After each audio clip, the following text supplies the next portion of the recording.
Teenager does the impossible to rescue a family of wild boars. The ending will surprise you. If you're enjoying this story, please subscribe to our channel, leave a like, and comment telling us where you're listening from. 16-year-old Maya Chen had been walking home from her friend's place in Brighton, Victoria, when she heard the sounds, high-pitched squealing, desperate and terrified, coming from somewhere ahead on the forest road. She'd taken this shortcut 100 times, knew every curve and pothole, but she'd never heard anything quite like this before. Maya quickened her pace, rounding the bend where the road narrowed between dense eucalyptus forest. What she saw made her stop dead. In the middle of the gravel road, a large wild boar stood protectively over 5 tiny piglets, no more than a few weeks old. The sow was massive, easily 100 kilograms, with formidable tusks that gleamed in the late afternoon sun. But it was clear something was terribly wrong. The boar's rear leg was caught in what looked like illegal hunting wire, the kind that farmers and hunters weren't supposed to use anymore. The wire had wrapped around her leg and was embedded deep into the flesh, blood staining her dark bristles. Every time she tried to move, the wire cut deeper, and her squeals of pain sent her piglets into frantic circles around her. Maya's first instinct was to back away slowly. Wild boars were dangerous, particularly mothers protecting their young. They could charge with surprising speed, and those tusks could do serious damage. But as she took a step backward, she heard another sound that made her blood run cold. The distant rumble of a heavy vehicle approaching, getting louder by the second. She looked up the road and saw dust rising in the distance. A logging truck, probably one of the big rigs that hauled timber from the mountain forests down to the mills. Those trucks were massive, couldn't stop quickly even if the driver saw the boars in time, which on this curved section of road was unlikely. The driver would round that bend doing 60 kilometers an hour, and the boar family would be directly in his path. Maya had maybe 2 minutes, probably less. She looked at the trapped boar, at the terrified piglets, at the approaching dust cloud, and made a decision that her mother would later call both heroic and incredibly stupid. She ran toward the boar family. The sow saw her coming and made a noise that was half warning, half plea. The animal's eyes, small and dark, fixed on Maya with an intelligence that was unmistakable. The boar understood that the truck was coming. She understood her babies were in danger, but she couldn't move, couldn't lead them to safety, couldn't do anything but stand there bleeding and terrified. "I'm going to help you," Maya said, though she knew the boar couldn't understand her words. Her tone, however, seemed to register. The sow stopped squealing, watching Maya with wary attention as the teenager slowly knelt on the road about 2 meters away. The truck was closer now. Maya could hear the engine clearly, could feel the vibration through the ground. She had to work fast, but she also had to be careful. One wrong move, one moment of perceived threat, and the sow would charge. Maya had grown up in rural Victoria, had been around livestock her entire life. But wild boars were different. They were unpredictable, powerful, and this one was in pain and protecting her young. Maya pulled off her hoodie, wrapping it around her hands as makeshift protection. She inched closer, talking constantly in a low, soothing voice. "I know you're scared, I know it hurts, but I need you to trust me, just for a minute, just long enough to get you free." The piglets, curious despite their mother's distress, began approaching Maya. They were impossibly small, striped in brown and cream, making soft, grunting sounds. The sow watched this interaction, her body tense, but not aggressive. Perhaps she sensed that Maya meant no harm. Perhaps she simply had no choice. Maya was close enough now to see the wire in detail. It was thin, but incredibly strong, the kind of snare that was designed to hold animals until hunters could come finish them off. The wire had wrapped around the sow's leg multiple times, creating a tightening noose that cut deeper with every movement. Maya would need to cut it, but she didn't have anything sharp enough. The truck rounded the distant bend, still 300 meters away but closing fast. The driver's window was down, and Maya could see the man's face, focused on the road ahead, not yet aware of the obstacle in his path. She had seconds, not minutes. Maya made a decision born of desperation and unlikely to work. She grabbed the wire with her hoodie-wrapped hands and began pulling, not trying to loosen it, but trying to lift the entire snare mechanism. The wire was attached to a stake that had been hammered into the soft earth at the road's edge, designed to hold the animal in place. If Maya could pull the stake free, the boar would still be trailing wire, but at least she'd be mobile.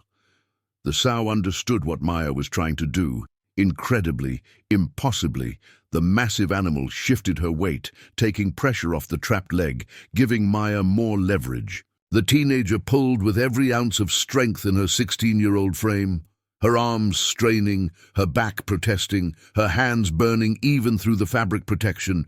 200 meters.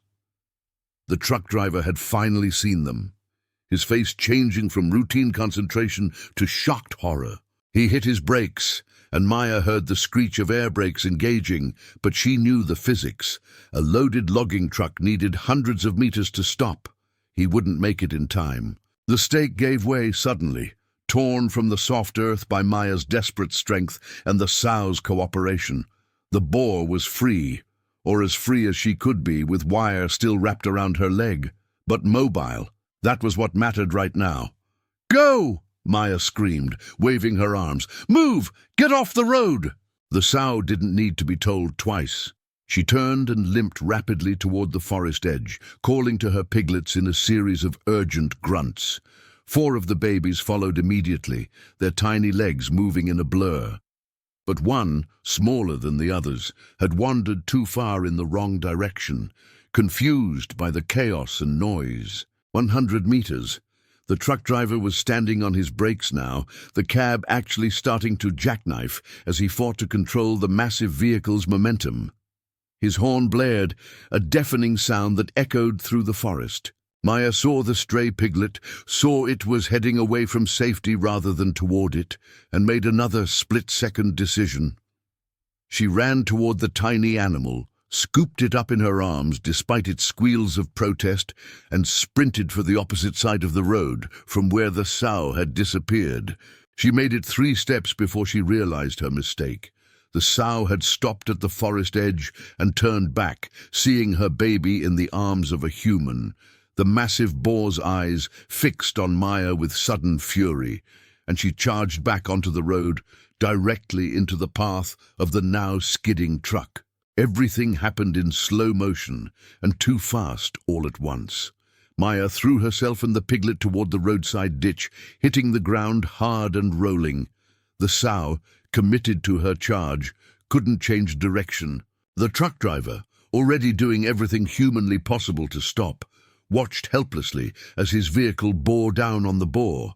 But the sow's injured leg, no longer anchored by the stake, suddenly gave way beneath her weight. She stumbled, fell, and the momentum of her charge carried her sliding across the gravel surface, under the truck's front bumper, between the massive wheels, and miraculously out the other side. The truck finally stopped, its front bumper barely 2 meters from where Maya lay, gasping in the ditch, the piglet still clutched protectively against her chest. For several long seconds, there was silence, except for the hiss of air brakes and Maya's ragged breathing. The driver, a man in his 50s with a grey beard, climbed down from his cab on shaking legs. His face was white with shock. "Are you all right? Jesus, kid, are you hurt?" Maya did a quick inventory. Scraped hands, bruised hip, probably a spectacular collection of road rash, but nothing broken. "I'm okay." "The boar, did you—" "Went right under. Didn't hit her, don't think I did anyway." The driver, whose name tag read Dave, moved to help Maya up. "What the hell were you thinking? Wild boar with babies is about the most dangerous thing you can mess with, and you ran toward it. She was trapped. There was wire, hunting wire, and the babies." Maya held up the squirming piglet. This one was going to get hit. Dave looked at the tiny animal, then at Maya, and his expression shifted from shock to reluctant respect. "You've got guts, kid. Stupidly dangerous guts, but guts!" A rustling in the bushes made them both turn. The sow emerged, still limping but very much alive. Her 4 other piglets clustered around her legs.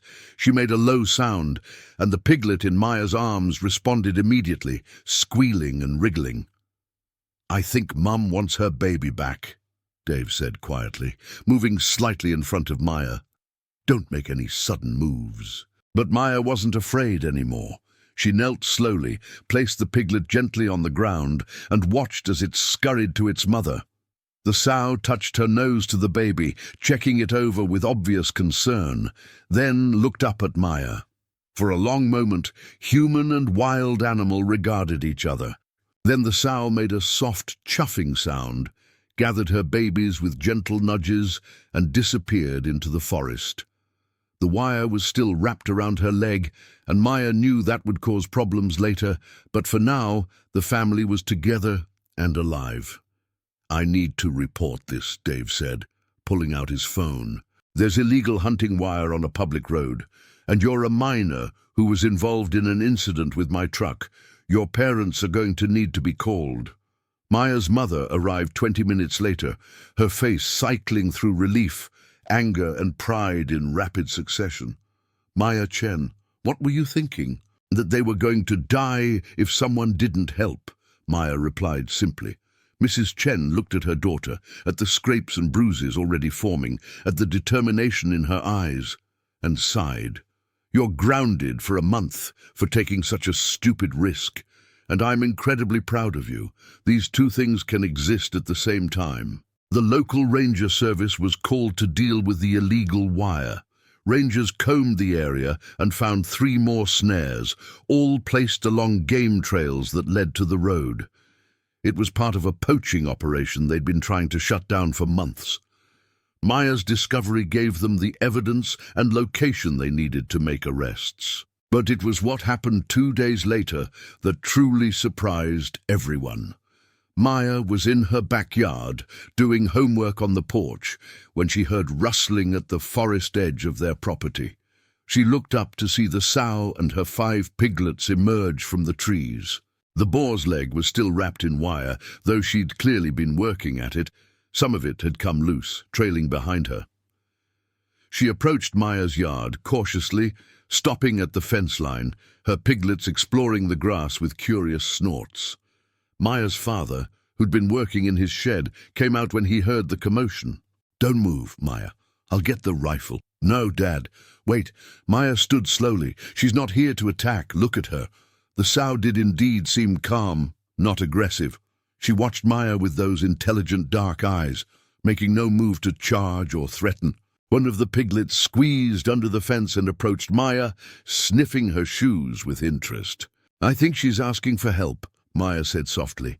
"Dad, look at her leg. The wire's gotten worse. She can barely walk on it."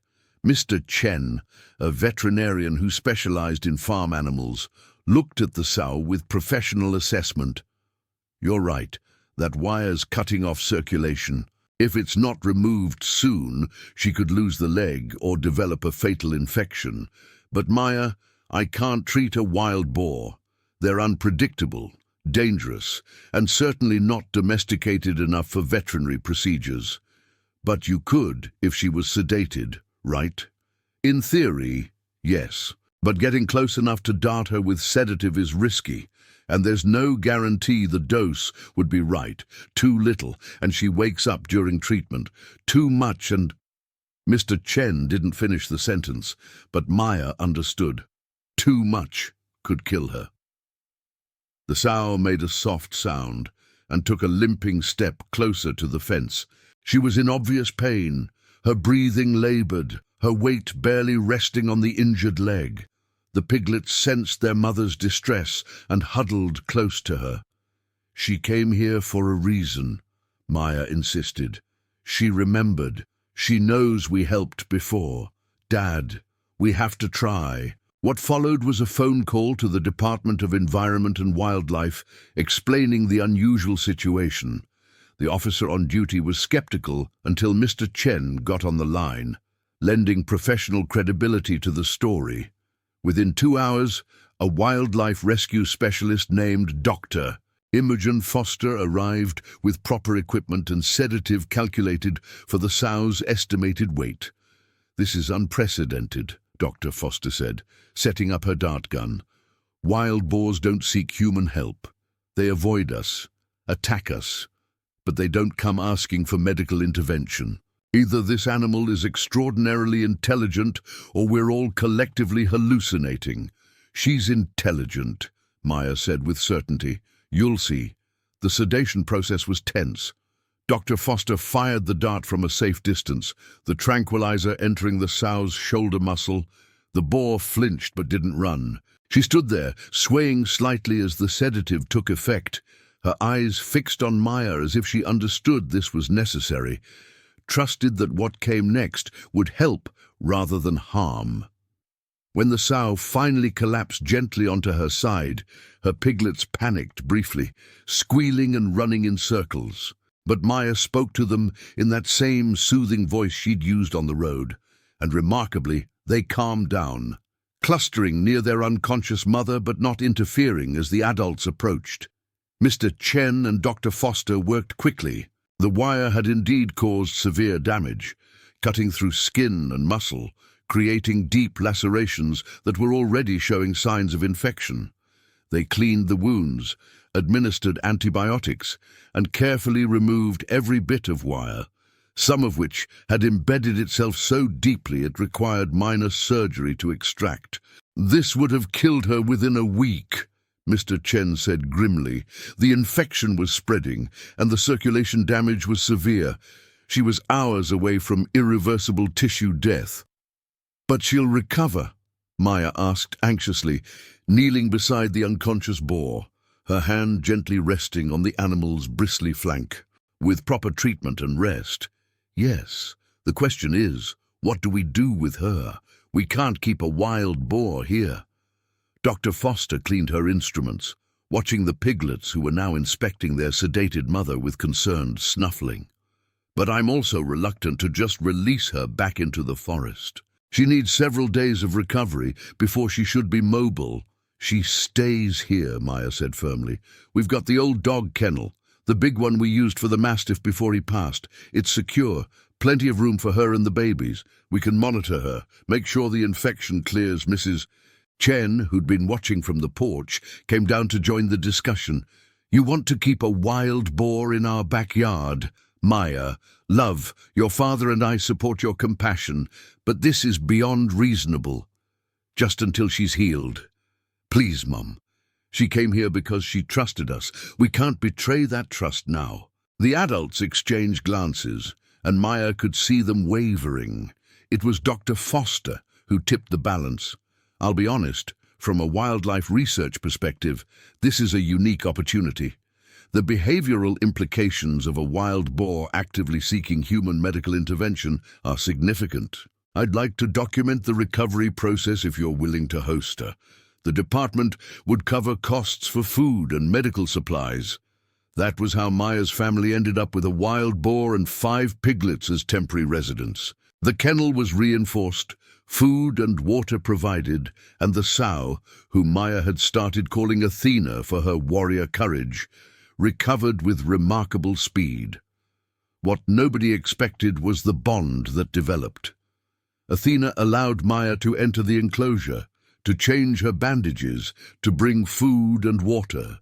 The sow would greet her with soft grunts, and the piglets treated Maya like an honorary member of their family, climbing on her, falling asleep against her legs, following her around the enclosure. "This is not normal boar behavior, Doctor," Foster said during one of her daily check-ins, filming Maya sitting on the ground with piglets swarming over her, while Athena watched calmly from a few feet away. Wild boars, even hand-raised ones, typically remain aggressive and unpredictable.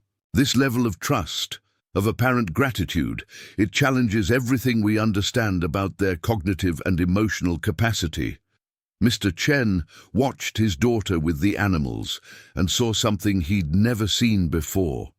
Maya had always been a good student, responsible, kind. But with Athena and the piglets, she'd found a purpose that lit her up from within. She researched wild boar behavior, learned about their habitat needs, contacted conservationists about sustainable coexistence between humans and wildlife. On the 7th day of Athena's recovery, Maya's story hit the local news. A reporter had heard about the rescue and the unprecedented recovery, and wanted to interview the girl who befriended a wild boar. Maya agreed reluctantly, more interested in using the platform to talk about illegal hunting practices than in personal recognition. The interview aired on the evening news, and the response was immediate and overwhelming. People from across Victoria and then across Australia reached out. Some shared their own wildlife rescue stories. Others asked how they could help stop illegal hunting. Conservation organizations contacted the Chen family about educational programs. But it was a letter from Professor David Thornton at the University of Melbourne that changed everything. He was a leading researcher in animal cognition and behavior, and he wanted to study Athena's case for a research paper on intelligence and problem-solving in wild ungulates. What your daughter witnessed, and what this boar demonstrated, could fundamentally change how we understand animal consciousness. Professor Thornton told the Chen family during his visit.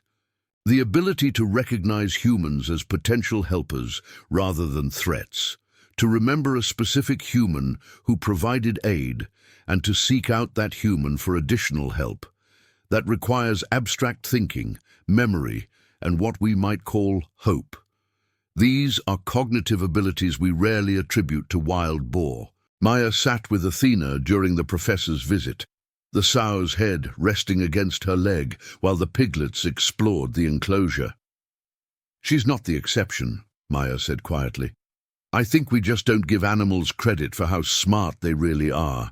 We see them as threats or pests, and we never look closely enough to see the intelligence, the emotion, the individual personalities." Professor Thornton smiled. "You sound like someone who should consider studying animal behavior professionally. Have you thought about what you want to do after school?" Maya hadn't. Not really.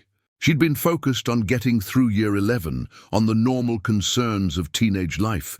But sitting there with Athena, with the tangible proof of what was possible when humans and wildlife found ways to coexist, she felt something click into place. "I want to help change how people see animals like Athena. I want to show that they're not our enemies, that we can share space, that intelligence and emotion aren't uniquely human." 2 weeks after her rescue, Athena was fully healed. The wounds had closed, infection cleared, and she was walking normally on all 4 legs. Dr. Foster declared her fit for release, though everyone involved in her care felt reluctant to see her go. The piglets, now significantly larger and more confident, were ready to return to their forest home. The release was planned carefully. Rather than simply opening the enclosure, they wanted to give Athena the choice. On a Saturday morning, with the Chen family, Dr. Foster and Professor Thornton present, Maya opened the gate to the enclosure and stepped back. Athena immediately led her piglets out, but instead of heading straight for the forest, she approached Maya. The sow stood there for a long moment, her dark eyes meeting Maya's, and then did something that made everyone present catch their breath. She gently pressed her forehead against Maya's leg, a gesture of clear affection and gratitude, before turning and leading her family toward the trees. But Athena stopped at the forest edge and looked back. She made a soft sound, and one of the piglets, the smallest one, the same one Maya had saved from the truck, broke away from his siblings and trotted back to Maya. The piglet nuzzled her hand, making the contented grunting sounds that Maya had learned meant happiness and security. "I think she's saying goodbye properly," Dr. Foster said, her voice thick with emotion. "That piglet remembers you. They all do." The piglet returned to his mother, and Athena called to her babies. Together, the family disappeared into the forest. Maya stood watching long after they'd gone, feeling both the sadness of goodbye and the satisfaction of knowing she'd made a real difference. "She'll be back," Mr. Chen said, putting his arm around his daughter's shoulders. "Not to stay, but to visit. Animals like Athena, who formed bonds like this.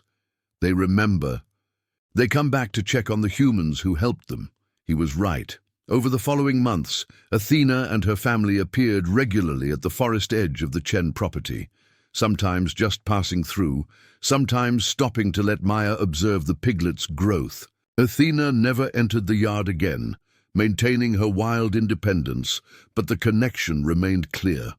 Maya's story inspired a documentary film project about human-wildlife coexistence, featuring Athena's case as a centerpiece. The film, titled The Boar Who Trusted, reached audiences across Australia and internationally, changing perspectives about wild boar from pest animals to intelligent beings worthy of respect and protection.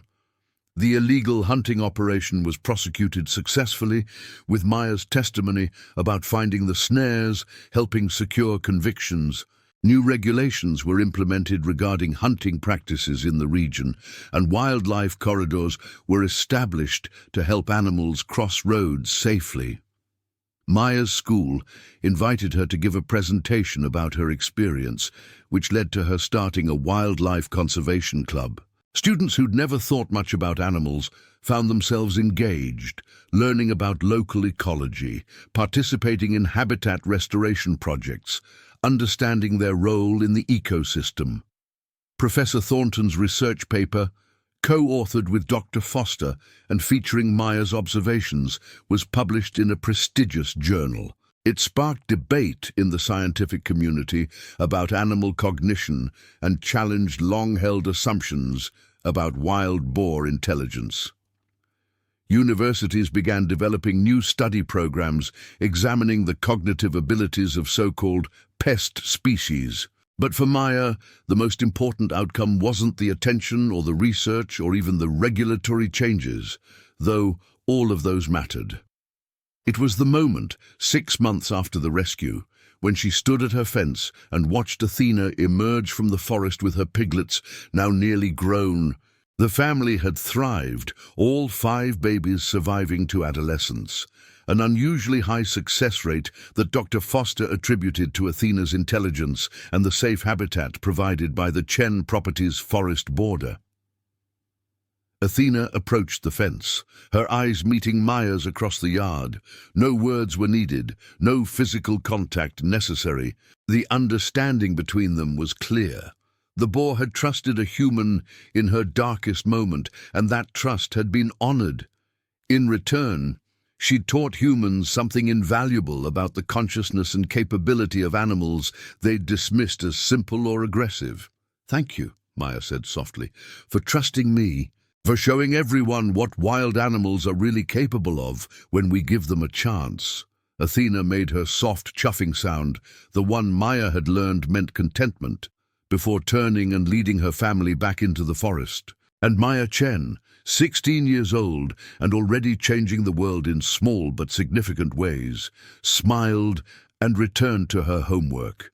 She had university applications to complete, a future in wildlife conservation to plan, and a mission to continue the work that had started with one impossible rescue on a dusty forest road.